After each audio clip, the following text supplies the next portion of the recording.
يرسي لنا سلامة ومهرة لكلنا حزب عالم كما نتناقر بذنتو انتاوي لسان أبونا عدام وإلا نبارو امدهريه ونهنا هي رسينا كما نكون كما إلا نبارو كدمينا زي يتناقروا واتو رسيومو كما لسان أمومو وعبوهمو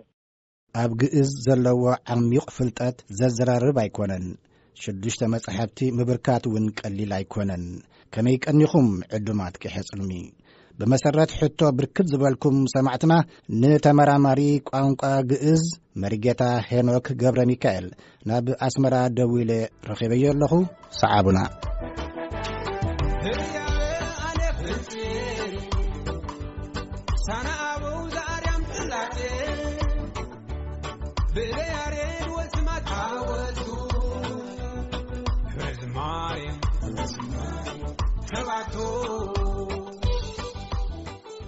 يغني مريجتا هنوك قبر ميكائيل كاب أسمرا أتادخلاتهم أتاخذلني أتا مريجتا نبتوت كوننا أنتي مالتيا بخمية شم كوينا هو مريجتا أم حرني عنديو ماري جيتا منفساوي تمرتنا بتخرجتهم كوينو نتي منفساوي صلوت زمرحون حلافي إزخونن مراحيون قويتون نحد سرح كم أواهدي عين بسبعة دخلت حساباتين تامري مراحي ታጌታ ድማ ሓላፍናይቲ መንፈሳዊ አገልግሎት ማለት ነው ጽባቅ ሕራይ ሜሪ ጌታ ሄኖክ ገብረ ሚካኤል ሓደ ሽዱሽተ መጽሐፍቲ ኣብ ጥንታዊ ግእዝ ከም ዝጽሓፍካ ተረዲእ ኣለኹ እስከ ሓደ መባእታዊ ብዛዕባ ዘን መጽሐፍትኻ ንመእታዊ ሃበና መጀመርታ ንሳኻ ንዘራኸበኒ ልዑል እግዚአብሔር ክብሪ ምስጋና ንኹኖ ብዛዕባ ቋንቋ ግእዝ የተገዲስካ ናብ ዓለም ክተስፋሕፍሕ ምሕሳብካ أزي مسجن قوم قاعد أنا خابه صانتي كسمع خلله اتزعبين السفحن زت أنتم قوم خانو سمع نيره دهراي ناب أغمى عدم بس يعني تمرت مش جمركو زي كنزل نجارلو نجار قوم قاسمن أي قد سلوا له بمبال نبتي ناتو مصنعتي آتيه أو مصنعتي مساعته خدمة أنا قدن كتصحف علني قاد يكونه أما جمرتاي نتمري أبسليدا بكوريش ناتعرف كل هذا جميرة شعور كابتم تمهارات تم عبيد قالون بأمره زعبيون زي أب زمنا وحتمات نتزعتون يرو هذي متتقمت وعن قارمات نسأ أمر خبر بالرئيس ومسرخوكو حرائي مفعلكم يخوني اليوم درجة على ما صليت أمهم لك خليه قال يوم دتعرفوا قال يوم كبت قبرو قال يوم درمو نفتقدمت مصحف مالته تسالاسلا ما يبحكي 324 قط زحازت كوينا 10 معرفات زلوا وبوقت مصحف وصيا حزبون كمهار الله جميروكا وبمقصال بقى مسرت المغوار نشوعات عمد اكل كل 9 ساعات معالتنا تمهارنا بزو قام قاز زارو درجه 8 زخونو منسيات ترخيبهم زم 8 تمهارو بقانقا ግእዝ كزاربو زخاليهم هو حجي كمتي نفلطو اب سفر على صفات هاجرنا اليوم زلو قاليهم دكاتر قاليهم ممهران قاليهم حالفتي اما حضرتي سلازخونو نابنا تليفون كمزي حجي مسخا نزارو زلنا كندول اندهر كوينا سلام لك وهي وسلام لك فوالك دهنا هلوك تباهيلنا بجز تراي كم نزاررب قال ساعاتنا بجزينا نزاررب بتعم زقني سلازي تا قداميتي مصحف نابنت اندحري تقيسنا انتي تحستا ايوه اذا قداميت المصحف كم زدب لك 324 قطعات هلوا 10 حدا معرفات اندي حيزا نتن معرفات تراي معرف حدا هوهيات واهازات تبل هوهيات مالت هاهوتات فيدلات نتن 26 هاهو دحازت اهازات دما اهادو كليات سلسلو كساب الف عائلافات كومون ملامد قالات زحازت معرف حدا كتكون كلها معرف كلته ግእዝ ወስርዓተ ንባቡ ግእዝን አናቡቡን ከመይሉ ከም ዝንበብ አደማሙጹን ዝምልከት አብዛ ምዕራፍ ክልተ ተጠሚሩ ይርከብ ምዕራፍ 3 እቶም ክንድስም ንብሎም በትግርኛ መራህያን ይባሃሉ በግእዝ ክንድስም ህየንተስም ተውላጠስም ዝባሃሉ ኣብ ምዕራፍ 3 ይርከቡ ምዕራፍ 4 ቅጽል እቲ አጀክቲቭ ዝባሃል በሙሉ ኣብ ምዕራፍ 4 ይጠቃለል ከም ምዕራፍ 5 ፓሲቭ አክቲቭ ወይ ከዓ ልኡም ንጡፍ ዝባሃል ብኻል አዘራርባ በግእዝ ግን ገቢርን ተገብሮን ዝተባሃለ ምዕራፍ 6 سمعن ورقن مراب شوعته رباحتا ويكا أورار داقسي مراب شمونته نورة سواسو قنوع أزراربا جئزن جيقوي أزراربا جئزن يملكت مراب شعته نسأل قسي مثل تبحلو دزاربناي جئز قال حيدا تركب كوم مراب عسر تدما نبارن زرن أفسلا سنين مركال تجئزنا قس نبار زر نبلو أب معرف عسرته نبارن زرن تتغالي يركب أب معرف عسرته وحدث نايمو داتا معرف كاني من لا مدي نباب جئز من مدي نباب جئز بملكة تواصل وطمار بملكة دبدابين بملكة تواصلون كلتا سبات وثلاثة سبات ناخونو قال يوم عبيت مقبي قال يوم مقاسر انسسا قال يوم عبيت تمرتي خوينهم يواسو اتحادي حاسس اتحادي ملس ስለዚህ በሐቂር መግለጽ ዛ ቁጥር ሓደ ጥንታዊ ግዝ ዘመናዊ አቀራረባት بالمصحفي 11 ምዕራፋት ኣለዋ እና 11 ድማ እዘን ዝበልክዎን ይመስላ بحق ጥልቅ ዝበለ እዩ ኣናን ሰማዕተይን ብቅልል ዝበለ መታን ክርዳእና ገለ ነገር ተማሂርና መታን ክንወፅእ ሕጂ ንኣብነት ስምዕን ወርቅን ኢልካ ነርካ እዚ ሰምና ወርቅ ዝብሎ በአማርኛ ዲ هو በአማርኛ ሰምና ወርቅ ይባሃል በትግርኛ ድማ ስምዕን ወርቅን ይባሃል እዚ ክንገልጾ እንደህደሊና ሽምዓን ወርቅን ማለት እዩ ኣብነት ናይ ዘሃኒ ኩሉ ግዜ ወይ ተናገረው ዘን ወለ ምሳሌ ድብላለ እንዲ ግዕዝ ጎይታ ክመር ከሎ በዘይ ምስላ አይተዛረበን ካብዘ በመጋፍ ህጅት ምስላ ዘረባ የጽብቆ እዩ ነገር ምሳሌ መዝሙር ባህል ከም ዝበሃል እቲ ስምዒ ዝበሃል ሽምዓን ያለና ወይ ከዓ ሰንፈፍ ናይ ማዓር ወርቅ ድማ ወርቅ ሓደ አንጠረኛ ወርቅ ፈረህ እንደር ኮይኑ ቅድም እታ ሽምዓዶ ከምታ ዝደልያ ቅርጽ ገይሩ የዳልዋ ዳሓር ኣብ ልዕሊኣ ወርቅ የፍስስ ወርቅ مسفسه نتا شمعة وي سمعي عاليو بتا زدليا ملك نتا ورقي يقوما اب ازراربا جئز ما معازا وي طعام خركب انت خوينتي زرب زلو قانقا اتسمعن اتورقن لك خمزحانتي نجرب تطاماطي ماتا تعب حرج كم خوين مسزربا يعبمو نتزربا مقرس يهبو ነገር ለምሳሌ መዝሙር ባህል ኢልኩም ወይ አመጻጽአ ግዕዝ ምናልባት ንድሕሪት ናብቲ ቀንዲ መበገሲ ምንስ ተበልና አመጻጽአ ግዕዝ ከመዩ ናይ ግዕዝ ፊደላት ውሑዳት ምዃኖም ንፈልጥ ናይ ትግርኛ ብዙሓት ስለምንታይ ወሕጂ ታዲት ቀዳምነት ኳንታ ሃለዎ ግዕዝ ኣብ 16 ፊደላት ተወሲኑ ዝብል ቋንቋ ትግርኛ ግን ምስቲ ዝተፈላለዩ ቋንቋታት ዝመፀ مستم زمت وعنقات الخسامة زين أبناء تجي مس كابدة قد مس وعنقات الخسامة علو زين دبل نتبع أبرسي وغلبة تجارو زين أتيوه كذا نبرة شيء خينو زين نبرة أبرسي وغلبة نقار جي زين نبرة أبرسي وغلبة نقار جي سلسلة توم نايتجرينيا في دلات از يوم بزحات يوم نايج إزجين حسب مستوى السنة أي وسخن እቶም ኣብቲ ግዜ ተዝነበሩ ተዛረብትናቱን ክውስኹሉ ኣይበሉን ብዛዕባ ናይ ትግርኛ እንተኾይኑ ግን ልክ ምስቲ ዓለም ተኸደደላ ይኸይድ ስለ ዘሎ እናቐፀለ እናበዝሐ ይኸይድ በዚ ምክንያት ናይ ፊደል ናይ ግዕዝ ፊደል ሒደት እዮም ናይ ትግርኛ ፊደላት ግን ብዙሓት እዮም ንብል ኣመጻጹ እንድሕር ኮይኑ ከዓ ክልተ ባህላ አይደሎ ኣመጻጻ ግዕዝ በቲ ሓደ መዳይ ቋንቋ ኣዳም እዩ አዳም ዝዛረበሉ ዝነበረ ቋንቋ ይብልቶም ናይ ሓደ ዓይነት መዳይ ክእላታት ናይ ግዕዝ ምሁራን በቲ ሓደ መዳይ ድማ ድሕሩ ዝመፀ ብደቡብ ዓረብ ዝኣተወ ቋንቋ ይብሉ ናይ ክልቲኦም ለናቶም ኣገላልጻ ኣለዎ ቁርብ ትንክፍ ክነብሎ እቶም ናይ አዳም ቋንቋ ይዝብሉ መጽሐፍ ሄኖክ ዝተባህለ ካብ አዳም ሻብዓይ ወለዶ መጽሐፉ ብግዕዝ ተጻሒፉ ተረኺቡ ተቀዳማይ መጽሐፍ ስለዚ ግዕዝ ቋንቋ አዳም እዩ ካልኣብነት ወን ዘቅርብዎ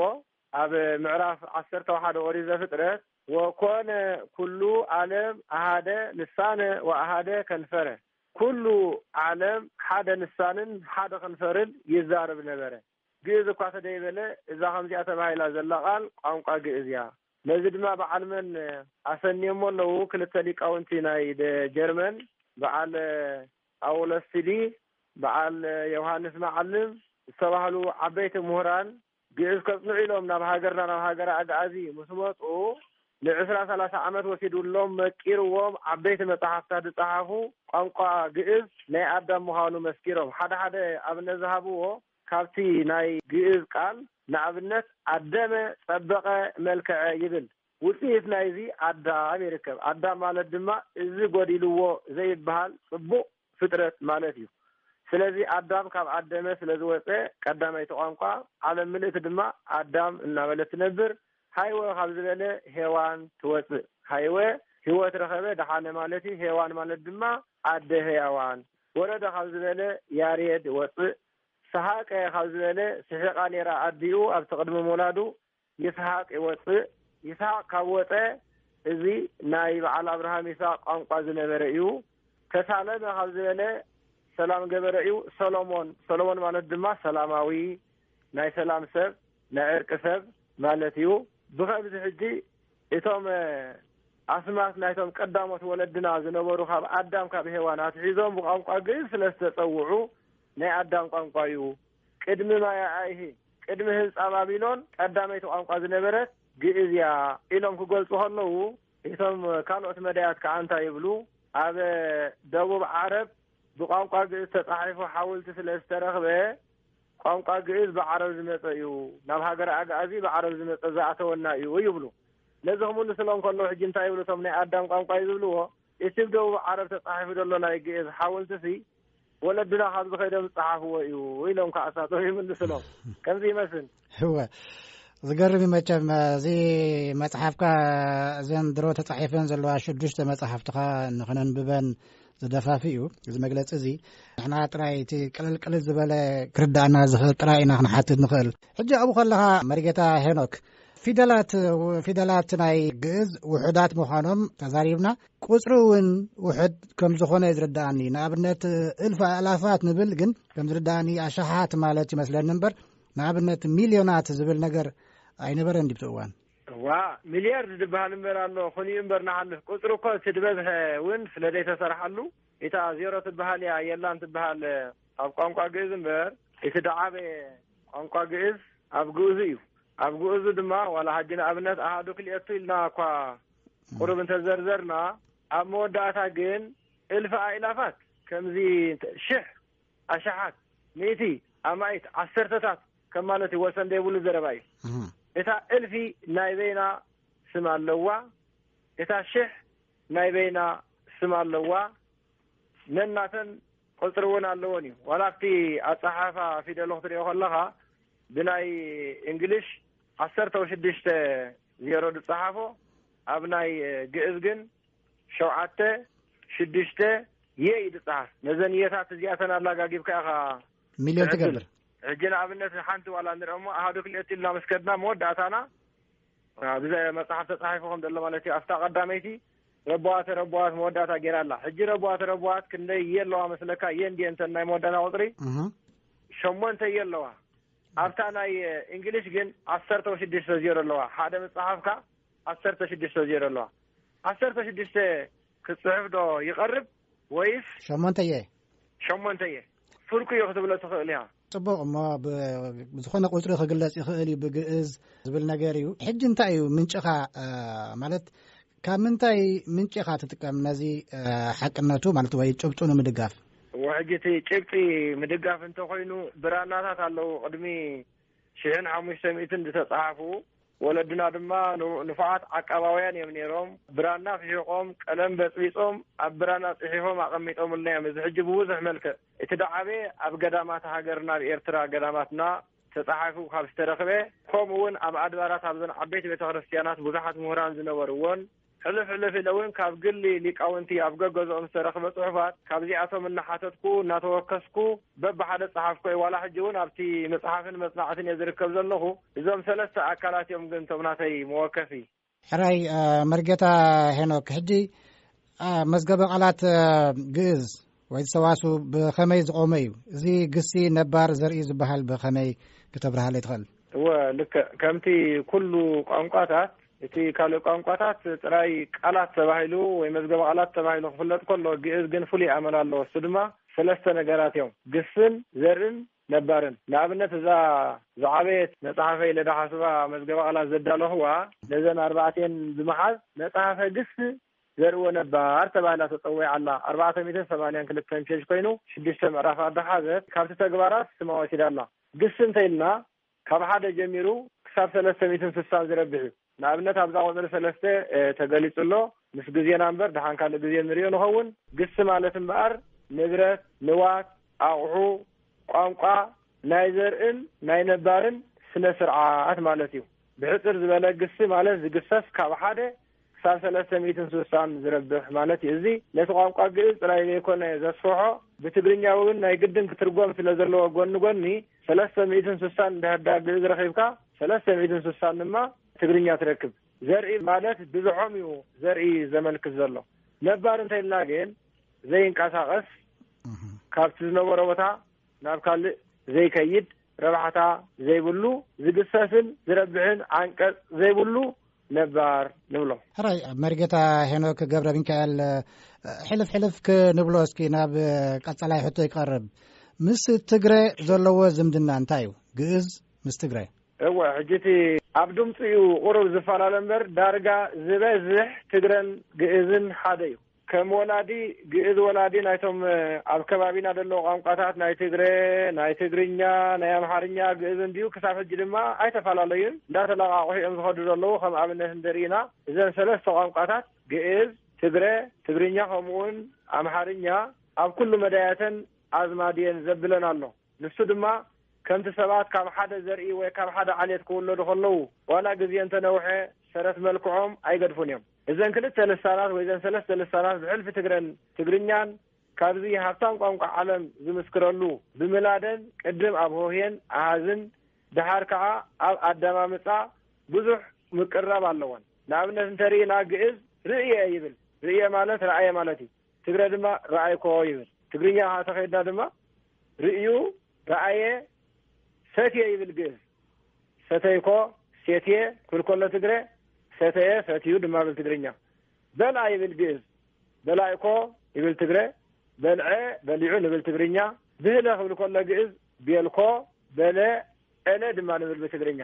ከምዚ ዓይነት ዳርጋ እቲ ቃላቱ ብሙሉ እቲ ግሱ ናይ ድምፂ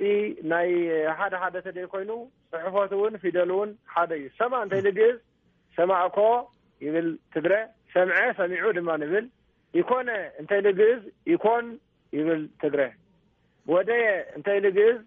ወደየ ይብል ትግረ ትግርኛ ተኮይኑ ግን ሳእኑ ወደየ ንብል በዚ መልክዕ እዘን ቋንቋታት እዚኣተን ኣሕዋት ከም ምዃነን ቀደም እውን ብሓደ ከም ዝነበራ እዚ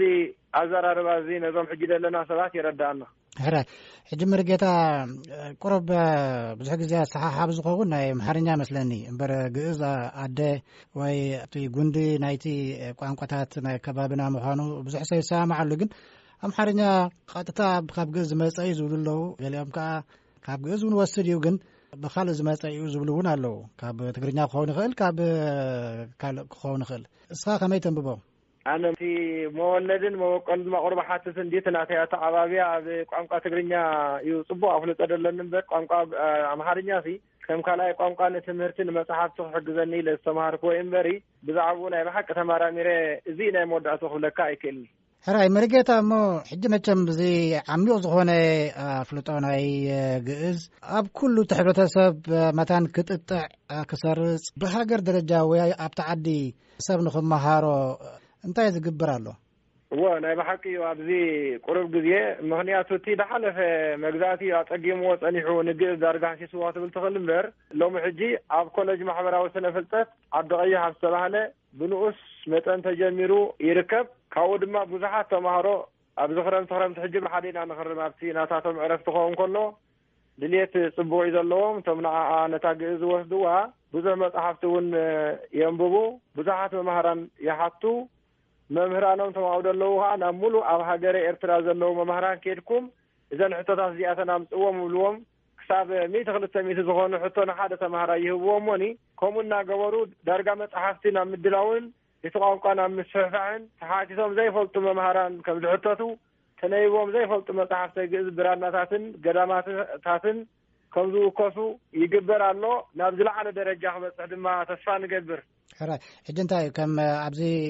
ኮሌጅ ማሕበራዊ ፍልጠት ዓዲ ቀይሕ ዝበልካዮ እዚ ቋንቋ ግዕዝ እንታይ እዩ ከም ሓደ ዓይነት ትምህርቲ ዝወሃብ ዘሎ ወይስ ከም ብጎኒ ዝለማመድዎ ዘሎ እዩ እወ ምስቲ መጠን ናይቶም ተምሃሮ ኣብ 3ይ ዓመት 4ይ ዓመት ክበፅሑ ከለዉ كم حدا سبجكتي وهابهم بقوا يترفوا يحالفوا وخم حدا ملكع خوينو بعتو بيسرحالو لمالتي راي مريغتا مو موداتا زقصلك انتي تحاسبالها مچم كل غزي شدشت مصحفتها بصحها بزي تطو تبلاي تمثلن والسدامو تطو كبلاي كل زين زن نري عندنا شدشت مصحفتات اكو بتي حقاو تفقدالي كل الزرغها زخونه مديات عليس ديو هايمانوت ديو زي فليا مخانن نبر أبتي ذنه هو عودي نبي تخرجتي ما خسر ثلاثة زخون متحفتي السنادي اللهو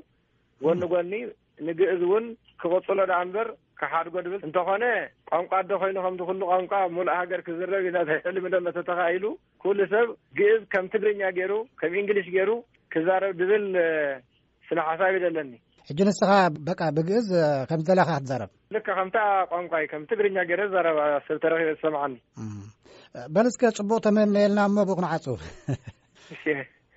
يرسي لنا سلامة ومهرته لكلنا حزب عالم كما نتناجر بزنتو انتاوي لسان ابونا عدام والا نبارو امدهريه ونهنا هي رسينا كما نكون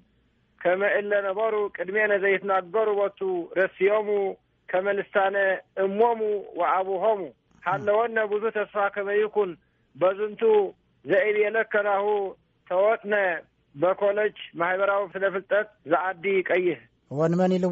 بزح تسفال لنا عينتيو مريغتا هنوك غبر ميكائيل تمرماري قانقا غئز كاب اسمرا بزح نمسجن بشم سمعتي يغني الله زيما كني ازمرو امان بقي ازل وارارا ازي مرو انا داهرا ركره وجرا نكره وتمرت وانبر معهديتا نكره ريوان فتا هتي موعان هيا وهياوان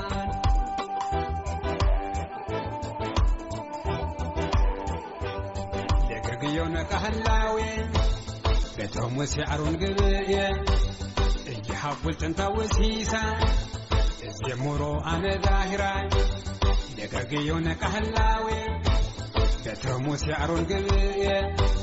اجي حاولت انت وسيسا افيسمو انا ظاهرا اتلو انا ظاهرا